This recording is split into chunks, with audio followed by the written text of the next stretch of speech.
I don't know. I simply don't know where the problem is. This is only day 2. And I have seniors who simply cannot read and seniors who cannot write. They cannot write. They can reason. They have the ability to defend their reasoning if it's talking to their homeboy, but applying that to a written text, 2 paragraphs, and they couldn't do it. Our young black men, our young brown men, our young black girls, and our young brown girls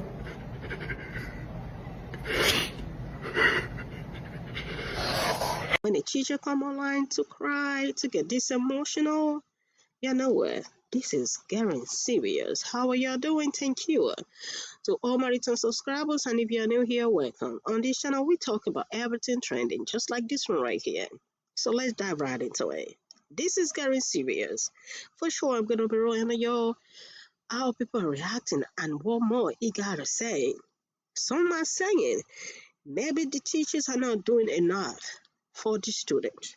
Why some say maybe the parents, they just letting everything, dumping everything on the teacher. That the parents got to step up as well. Why some say maybe this kid, the student just do not want to learn. We got some students that just do not want to learn. Maybe that student just do not want to learn. But what do you guys think? Let me roll you all the full stories and for sure what people are saying. And credit to all the creators. So I am on my lunch break. It is, I don't know, 11:30 or something like that. And I just finished a 3-hour class. We have what's called block, and block is where first and second periods are combined for subjects that need it. And so I literally broke down in the middle of class because I'm teaching seniors. These kids are leaving high school and going to college, hopefully, after they finish. We had 2 paragraphs to read, 1 sentence complete to write. I just left my daughter's first grade orientation, and they were like writing quotes on posters, and they wrote this one quote, and someone was like, "Oh, drop the mic," and the teacher was like, "Haha, that's a good one," and wrote "drop the mic" underneath the quote. And she spelled mic, short for microphone, M-I-K-E.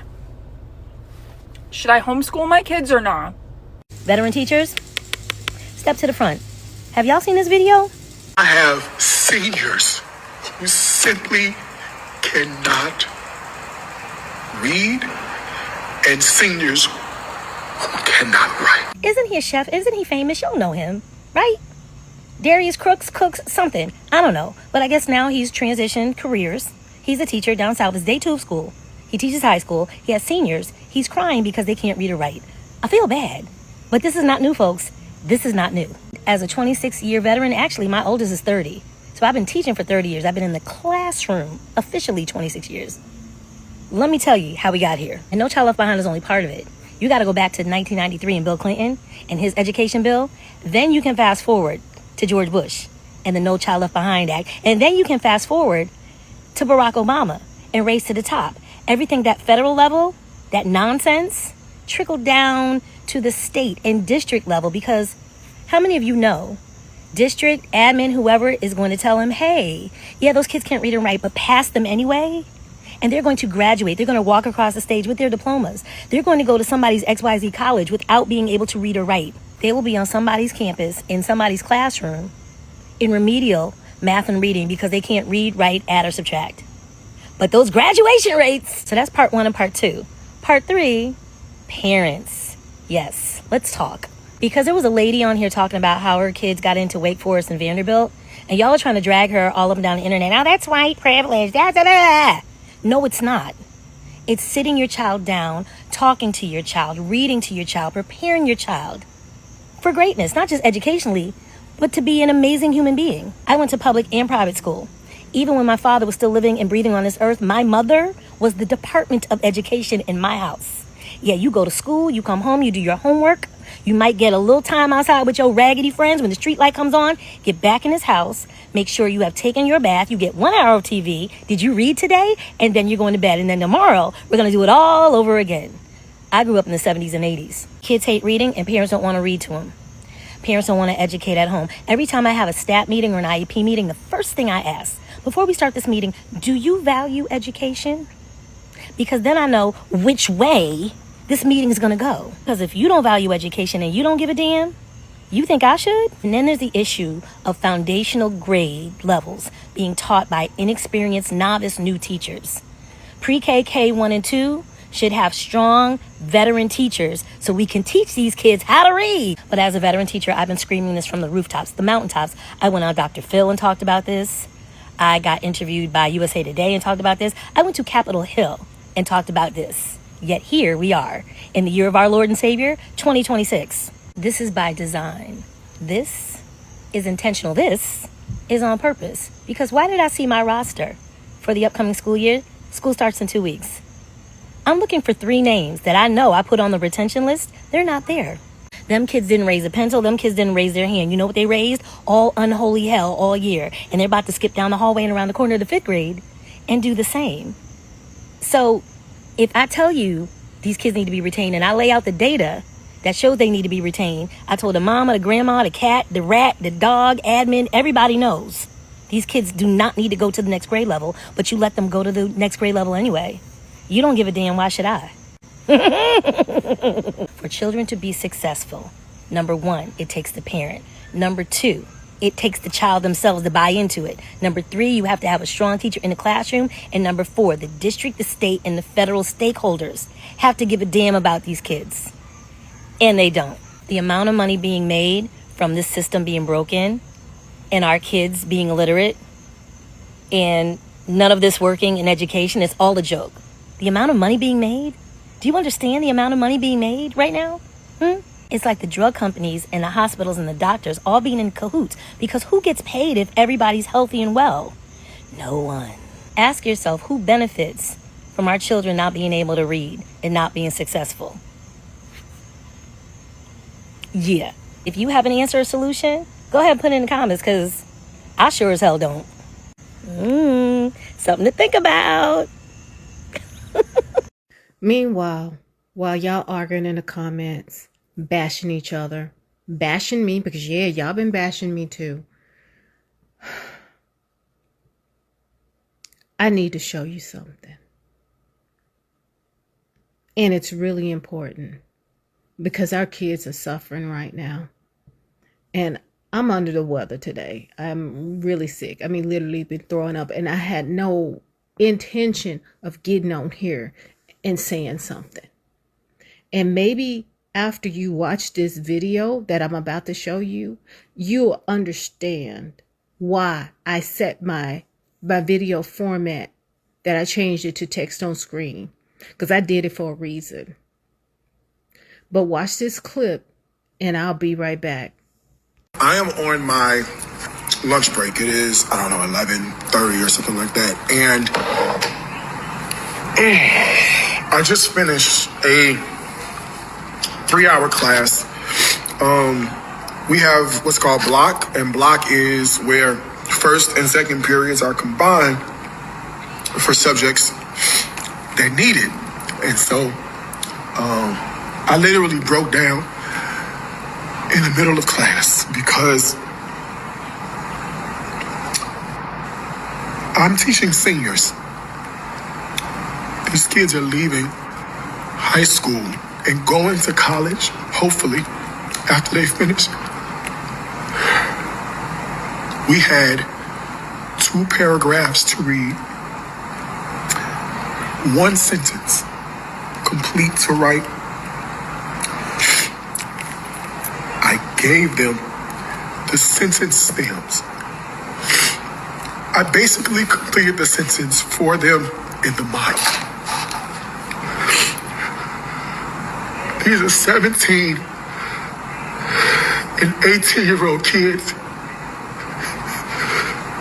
and they couldn't fill in 4 words. 4 words. I gave them the scenario. We annotated together. I gave them the answers before we even had the problem. And they couldn't do it. I don't know. I simply don't know where the problem is.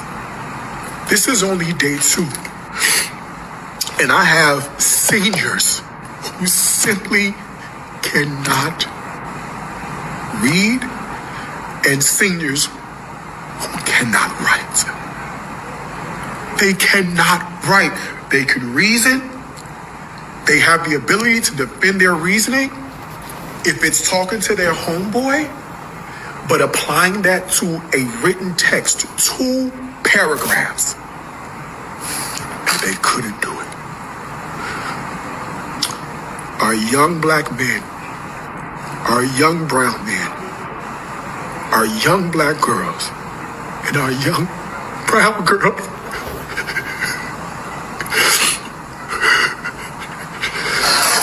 oh God. Okay, now let me talk to you because we need to talk because I got to get some shit off my chest right now. This is why I'm on y'all asses about reading. You know what? Short form video can give you some great ideas, but it cannot replace the fact that you need to be able to annotate, reason, and process a contract. You need to be able to plan property, well, if it's travel or relocation. These kids, it's 17, 18 years old, and they can't read. It's a lot of y'all out there that aren't really reading and are refusing to read because you prefer, and I said prefer, short form videos. This is why a lot of my content is text on screen for that very reason. Because in my business, if you do not read, if you do not understand the context, if you do not process the information, you will be fucked up. I'm just saying, I'm just going to call it like it is. You could call me mean, nasty, whatever. Because today I'm not in the mood. Like I said, I've been literally bent over the toilet most of the day. But I had to say something about this because this teacher, because basically I'm a teacher. That's basically what I am. I've taught college. I've taught beauty school. I've taught high schoolers. So I can speak on this. You know, our kids are in trouble. And I'm not saying everybody has not done their part when it come to their kids. I know I've done my part. I've done my part. My son can read, write, reason, and I gave him the freedom to formulate ideas on his own and determine what he thinks about it. I've never forced any of my opinions or ideas. Have I made suggestions? Absolutely.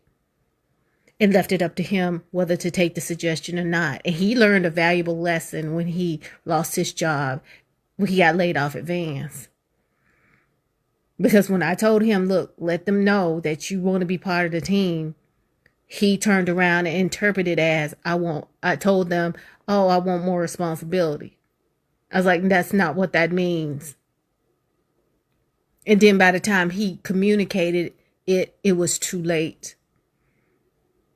But he's fortunate because I've taught him how to network and I've taught him how to work a room. And I know, and I've always told him, a closed mouth don't get fed.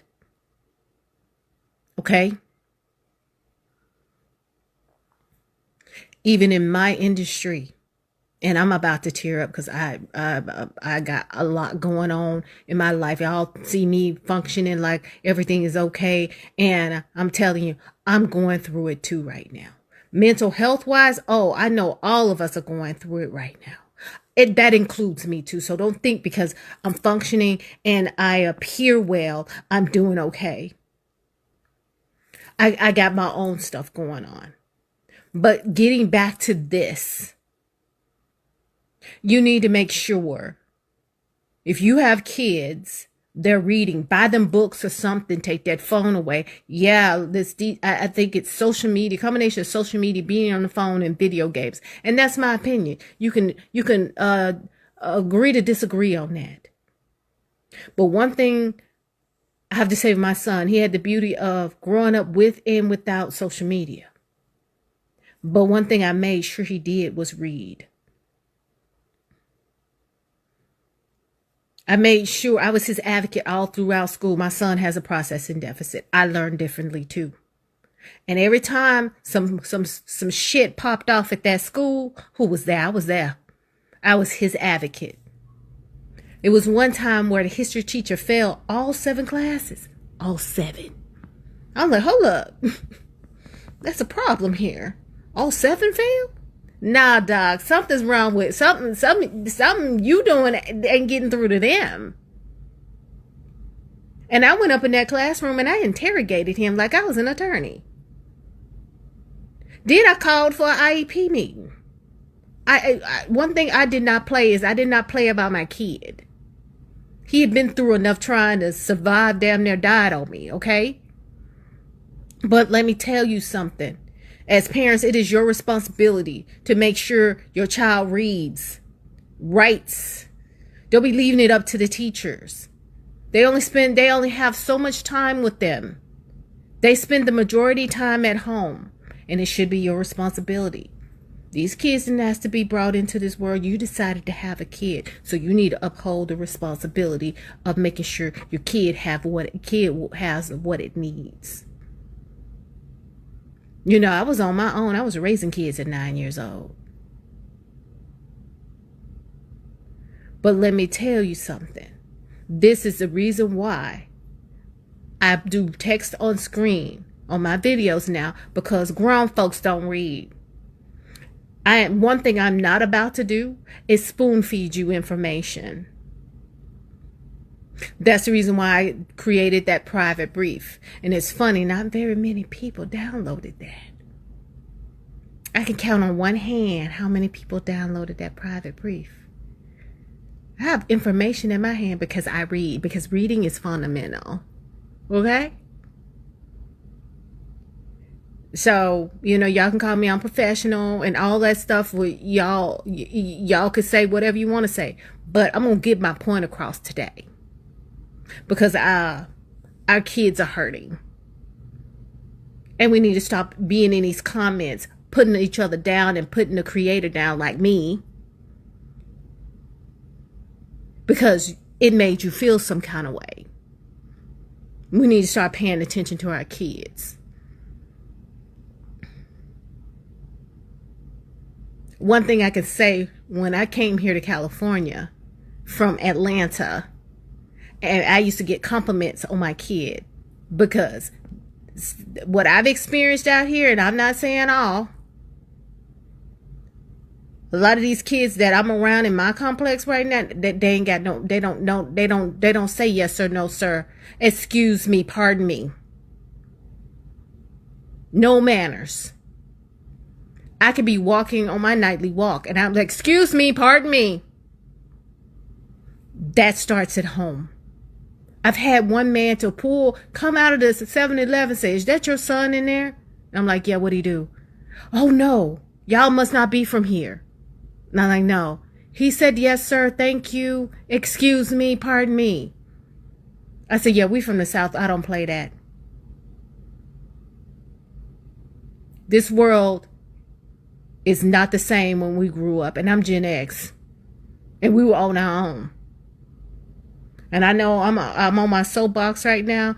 But for a teacher on the second day crying because these kids can't even read or write, Yeah, I'm upset too.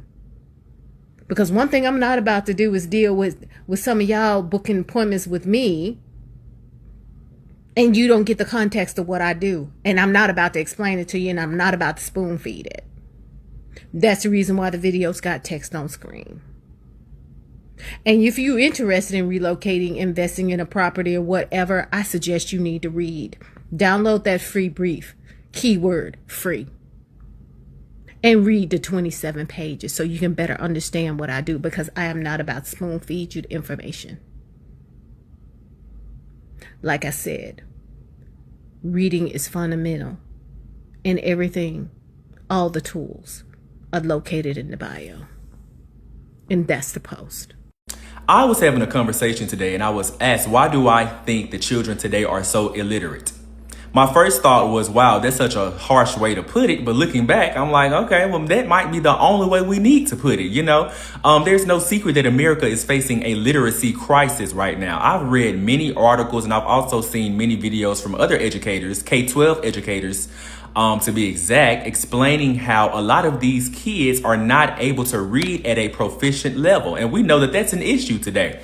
We know that if you can't read well, more than likely, you also can't write well either. And that's a big, big, big issue. I have a few different reasons as to why I feel like this is happening, but I'm only going to give one on this video.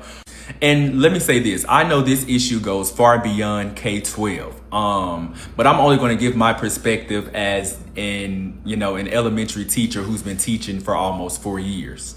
Reason number one, I feel like we are still using COVID-19 as an excuse. Yes. I know it was such a hard time. The kids were in school and it pushed the kids back tremendously academically. But since I began teaching in 2023, I have tried my best to explain to parents, hey, there are other people inside of this building that are here to accommodate your child. But you must know that we cannot just simply provide the child with the accommodations that they need. The parent always has to sign off on it. Yeah. But one thing I've always heard, I don't want to pull my child out because I don't want to label them as a special needs child. Okay. And if I'm being honest, this isn't doing anything but, pushing the students further behind. That's like me getting a flat tire on the side of the highway, knowing that I have a spare in the trunk, but I'm still in the car crying because, oh my gosh, my tire's flat. Okay, so now what are you going to do about it? And I think that's a truth that most people don't want to hear. And of course, there's a lot more that goes into that, but I think that is one of the first steps, understanding that we have to stop using COVID-19 as an excuse. That's just my 2 cents. There are other things that I believe, that are causing this literacy crisis, which I'll probably, explain more in another video. But until then, come in the room and stay blessed.